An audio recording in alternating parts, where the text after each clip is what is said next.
So we are looking now today at kinematics in 2 dimensions.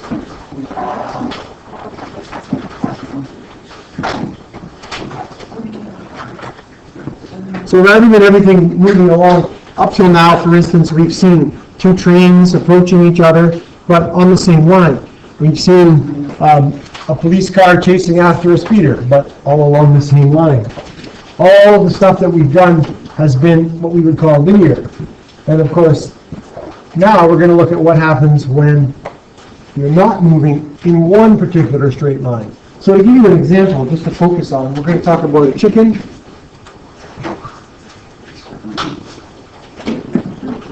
And this chicken is going to walk 10 meters west. And then after that, he's going to walk 20 meters north.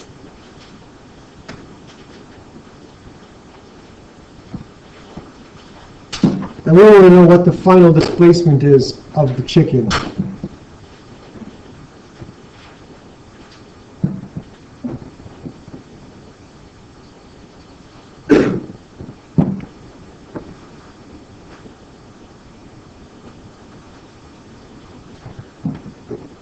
What is the final displacement of the chicken? So we'll draw a little picture to refer to. First, the chicken walks west, so we'll draw a line sort of going this way. That represents 10 to the west. To show it's west, well, hang on, let's just leave it for there for now. Then we're going to go north from that point 20 meters. So from there, I'm going to go up, straight up, straight up, straight up, about twice as far. So there's my 20 meters north. 10 meters. If we look at the displacement of the chicken, remember that displacement means a comparison of where you start and where you finish. Well, then what happens is the chicken starts here at this spot and it finishes there. So the displacement is a line going from there to there. I'll just call it D for now. Displacement.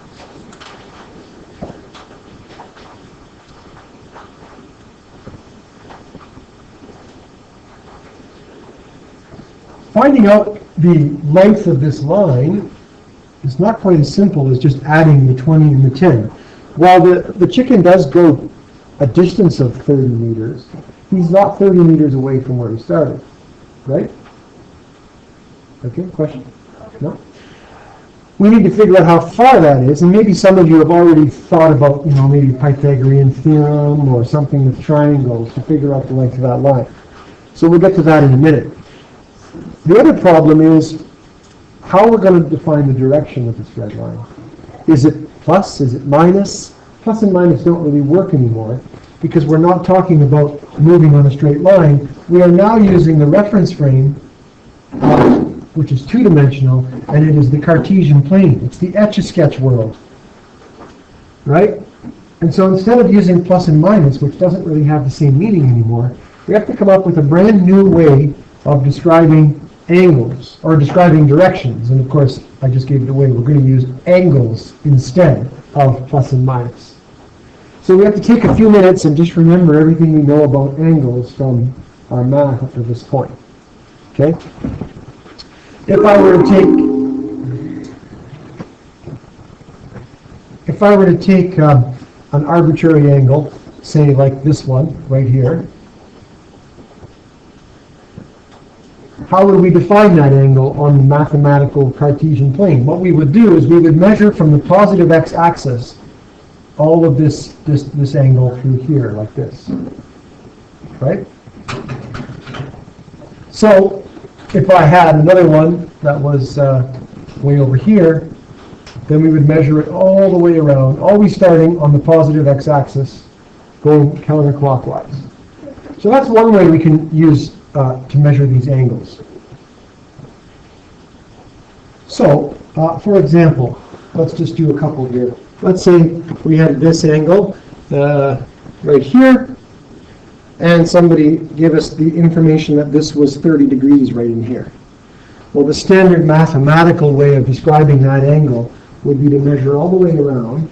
So you'd measure up to here, that's 180, right? And add the 30, 180 plus 30. So we would call that angle 210 degrees. Okay? Or if you had an angle that was, say, down here, and somebody had measured this to be 60 degrees, you would measure all the way around from the positive x-axis, and you would realize that it's going 360, take away 60, right? So you could figure out 360, take away 60, this would be 300 degrees. And so we can basically indicate where any direction would be on the Cartesian plane from a given point by using all of our angles measured from the positive x-axis. So if we go back to our chicken, well, let's go back up to the picture up here. We use this picture. And if we were to just kind of draw our Cartesian plane in at every point, just so we have some reference frame, right? We would now have to figure out the magnitude of the red line and the angle that goes with it. So let's do that. For the magnitude of the red line, well, what I'll do is just erase this so we don't need this anymore. That was angle review. Okay. For the magnitude of the red line, the displacement, we're going to have to use Pythagorean theorem to figure out how long that line is, because we're dealing with a right triangle. I know it's a right triangle because north and west are at right angles to each other. So c squared equals a squared plus b squared. And if we keep crunching that out, 20 squared plus 10 squared. C squared. So c will be, this will end up being 500. So the square root of 500 is what? 22.4? So 22.4-ish meters seems to be how far away the chicken is from where it started, right? Started here, finishes here. So the red line is 22.4 meters away from where it started, but which direction? To figure out the direction, we would have to look at our reference frame that we've drawn right here and measure from the positive x-axis to figure out what angle that would be. But I have no way of knowing that, or no way of discovering that directly, so instead I'm going to draw my attention to the angle that's inside the triangle. Because if I can get that, then I can subtract from 180 and I would know what the blue one is supposed to be. So we'll call it theta, which is the Greek letter we use for angles. And we'll remember that for a right triangle, there are all kinds of trigonometric things we can do. We can say that tan of theta would be equal to the opposite side divided by the adjacent side. And that would be 20. Remember that opposite is the angle that's across, the side that's across from the angle. And adjacent is the one that's sort of beside the angle, so 20 over 10, tan theta. And then to figure this out, we use what's called an inverse tan. We do that to both sides. So we would write this if we were going to write the whole thing out. We're doing it to both sides, 20 over 10. Well, actually, why don't we just simplify that to 2? That's what it is, right? 20 divided by 10 is 2. Another word that's sometimes used in older books or older people, or if you ever come across someone next year, the year after, who's from another country, they might use an older version of this. It's called arctan. If you see the word arctan, or arccos, or arcsine, it means this. It means the inverse. But here we tend to just call it the inverse tan, right? So just in case you see that somewhere. Well, when you take the inverse tan of tan, then you're left with just theta. It kind of undoes itself. And then over here, you punch it into your calculator to get the second function you probably press, second or shift tan, and you find out what theta is, and I think it's around 60-some degrees. Somebody have that? 63.4. So then if we go back to our picture, what we actually discovered is this part, which is 63.4. So we have to subtract that from 180 to figure out what the actual blue mathematical angle would be for that red line, right? So what do you get when you subtract that from 180?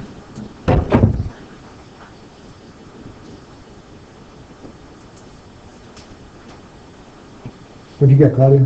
116.6 degrees. So we would say that the final displacement then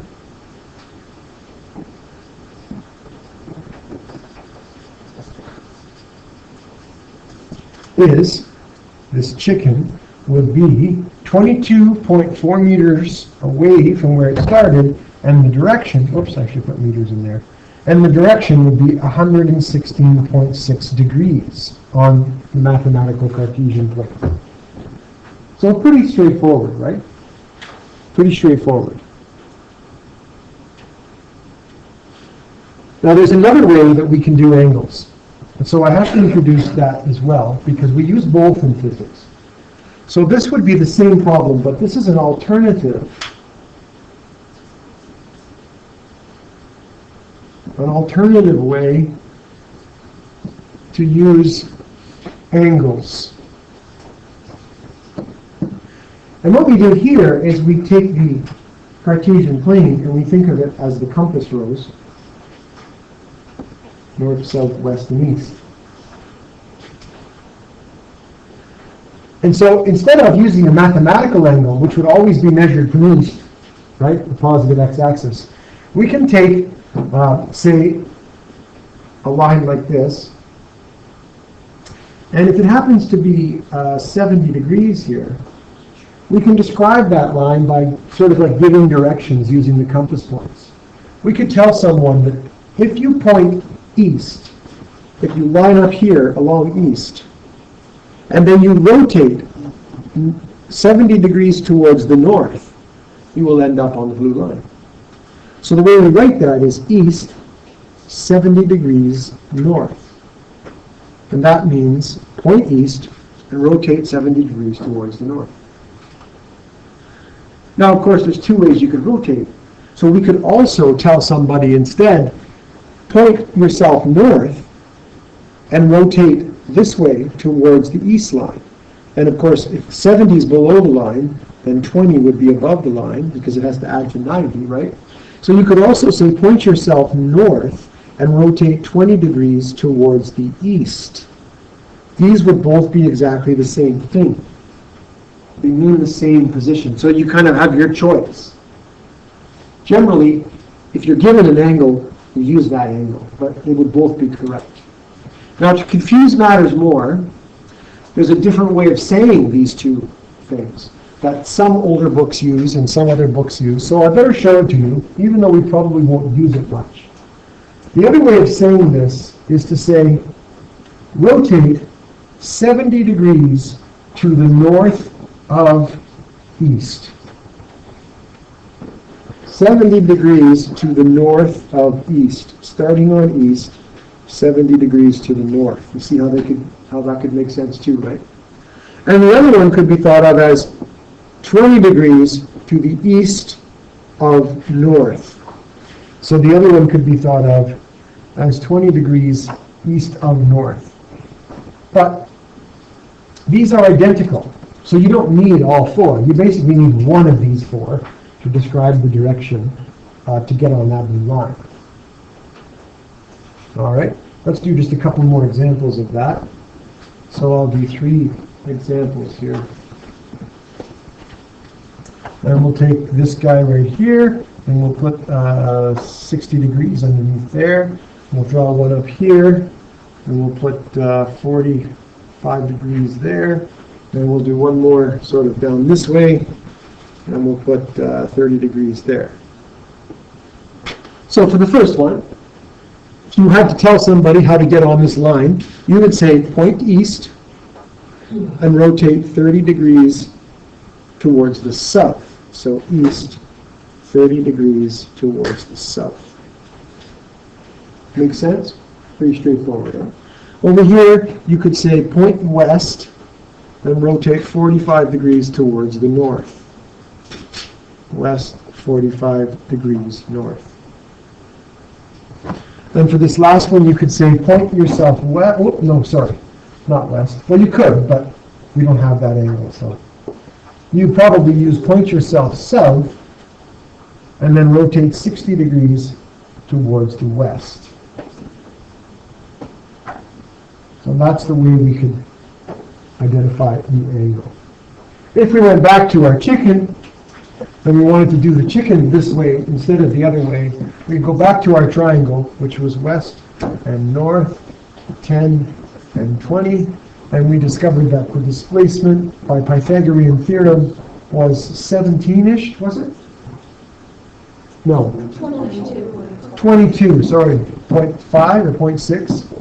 0.4, 22.4.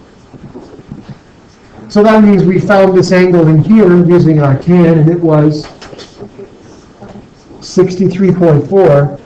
Instead of doing the mathematical angle, we could have stated the final displacement as 22.4 meters, and then you would describe this as point west and rotate 63.4 degrees to the north. So that would be another way of describing the position. The first way is mathematical. It's always going to be the same. This way is with reference to the compass directions, north, south, east, and west. So we have to kind of get used to both of those alternatives. Okay? So any questions so far? Sounds good. Now I'm going to give you an example of how things can get crazily complicated if we forget certain things about math. So this would be example 2. Okay? Let's say we had another chicken, or it could be the same chicken, but chicken's very expensive, so I don't know, maybe we should use the same chicken twice. When I was a kid, chicken was cheap, and that's all we ever ate was chicken. Now chicken costs more than beef, so now cheap steak's the way to go, I guess. So another chicken walks. Let's say he walks 10 meters. Oh, let's go west. Okay? But this time, he's going to go, then he's going to walk 25 meters. And his new direction will be east, 30 degrees south. So now we want to know what is the final displacement. I'll shortcut that with a little T. What is the final displacement of this chicken? So let's draw the picture. Okay? If we draw the picture, it's going to look a little different. We will go west 10 meters. And to show that's west, I'll put my little reference frame marker right there, my Cartesian marker. Now from that spot, we have to go east 30 degrees south, which means you would point east, right? You would point east and rotate 30 degrees to the south. So that would be a line sort of going along like this. And of course, it's 25, so it's going to be quite a bit longer than my first line. That's pretty close to scale. Okay, so I'm going to get rid of this now so it doesn't bother us. Okay, so that's what our picture would look like. So far, so good. Now the displacement would be the difference, or the line between the starting point, which is here, and the finishing point, which is down here. So we draw our line there, and that represents the line that we want to get. But we know one more thing. If you look over here, 30 degrees south, we know that this angle is 30 degrees, because that's what it said, right? So we can put that in there. That's going to be kind of useful to us. Now we're faced with two jobs. We have to find the magnitude of that line, how long it is. Let's do that first. But it's no longer a right triangle. So we have to think back to grade 10, where we learned an improved version of Pythagorean theorem, which we call the cosine law. And this allows you to calculate for any triangle. And it looks like this. Just a reminder, big capital letters like this big C are referring to angles, and little letters like the B. Oops, I screwed that up, didn't I? I forgot the A there. Let's put that in and write this correctly. 2AB. Good thing we didn't go too far on that. But these little letters refer to sides. I also forgot the B squared. Wow. There, that's looking better. That looks more like the cosine law, right? Okay. Now, a lot of students think that the C has to be the long side because you're so accustomed to Pythagorean theorem and the hypotenuse. There is no hypotenuse in these triangles because there's no right angle. So C can be any side it wants. It can be the shortest side, the longest side, it doesn't matter. So basically, the one you're looking for can be C. So this will be our side C right here. We don't have to call it A or B or whatever. That means that the angle C, if we're looking for side C, the angle that goes with it is the corresponding angle, which is over here, the 30-degree angle, across from it. Remember that? You can't just pick any angle you want. It has to be the angle that's across from it. Or we sometimes say the angle between the other two sides, or the contained angle. You might have heard it called that. All right, let's put in our numbers, and let's see what we can do here. So C squared equals 10 squared plus 25 squared minus 2 times 10 times 25 times the cosine of 30 degrees. So we have to crunch all that out. Be careful of your order of operations. There were several errors in the first two blocks where people were not remembering how to do the order of operations properly. So if you crunch along here, make that negative, add 25 squared plus squared equals square root. What do you get? Times 25 times 10 times 2 equals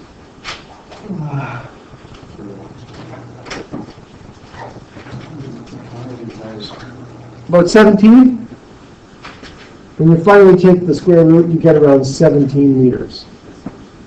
So we know that the chicken ends up 17 meters away from where it started, but we still don't know which way or what direction it would be in. So to get the direction, which is the next part, we have to look sort of back at our triangle, and we need to figure out something about this red line's direction, right? Mathematically speaking, we would like to figure out this, if we could. The way to do that, though, might be to focus on just this much and then add the 180 for the top after. So if we call that theta, that's in the triangle, we can use triangle rules to figure that out. And the triangle rule we'll use is the sine law. Okay, so now this is the direction part. The sine law, which you'll recall, is equal to A over sine A, which is equal to little b over the angle that goes with b, which is equal to c over sine c. Right? Now you only need any two of these, you don't need all three, but all three can work.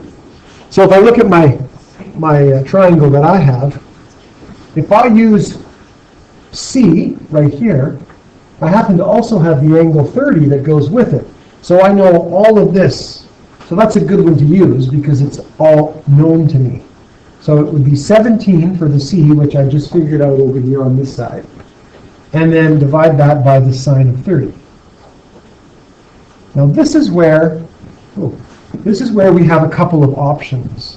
What's the other one that we're going to use? Well, let's see what happens if we just go direct and use the one that we think we need. The one we think we need is the angle theta right here, and the side that goes with it is the 25, right? So we would write here 25 over sine theta.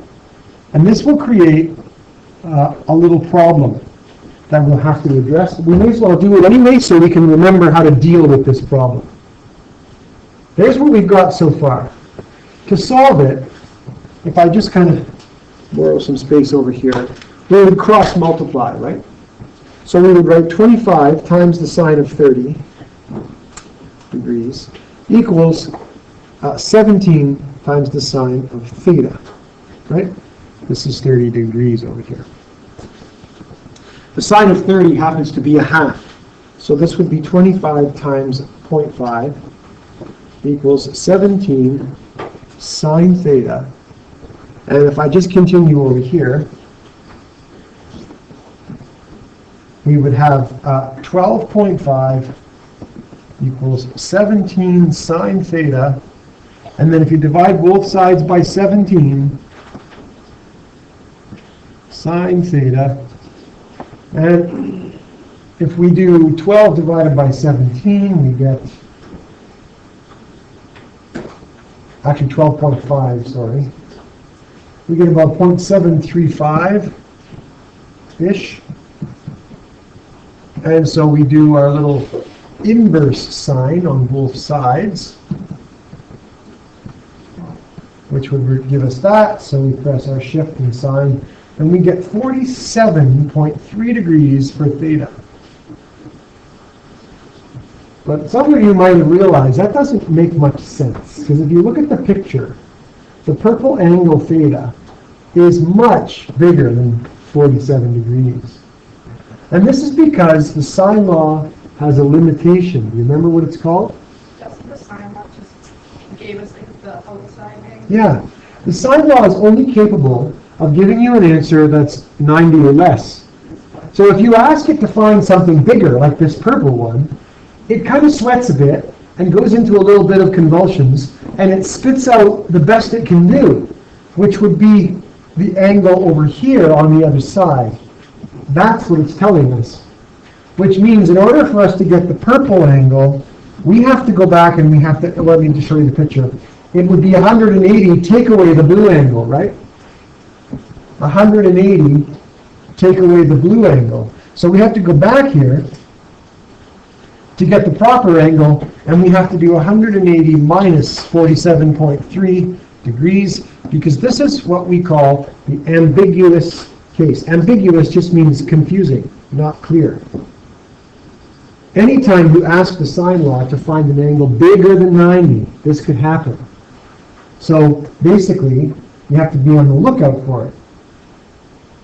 And this would work out to about 132-ish, 0.7 degrees. That makes more sense for the angle in our triangle, but it's still not the final answer. Okay, we got this, 137.2. But what we really want is the mathematical angle that takes us from the x-axis all the way around to here. So we know that it's 137.2 on the bottom, and we know it's 180 on the top half. So what we really want is 180 plus 137.2, which is 317.2 degrees. Is that right? 132. Oh, 132.7. What? Yeah, it's 132.7. Oh, I'm sorry. I've been writing that wrong. 132.7. Okay, well, that's okay. 132.7. Does that mean I did this part wrong too? Well, we did that part okay. Yeah, the yellow is hard to see. So what I did there was I took, I'm going to show you, I'm just going to redraw the picture really quickly over here. Okay? So there's our picture. We discovered that the angle inside here was 132.7, but what we really need is the angle that starts from the x-axis all the way around. So we'll add the 180 to there, and then the 132.7, and we get 312.7 degrees. That would be the final answer. So you see how we had to deal with a lot of things here. We had the ambiguous case, which is messy. We had a lot of angle finagling to do to figure out which is the final angle we actually wanted. We solved for one. We had to find another for the ambiguous case, and then we had to look at our picture to get the mathematical standard position angle that goes with that. So that's a lot of extra angle work. The final answer then would be 17 meters, and the direction would be 312.7 degrees. Or, if we wanted to, we could also do this. We could take the same picture that we had. Let me just sketch it again really quickly. And we could say, okay, 132.7. We've done all that work to get that number. I could also describe the angle from the south over here to there, right? This is 90. So if I take 90 away from that, it would leave this little green part. So that would be what, 42.7, right? This little green part would be 42.7 degrees if I take the 90 away.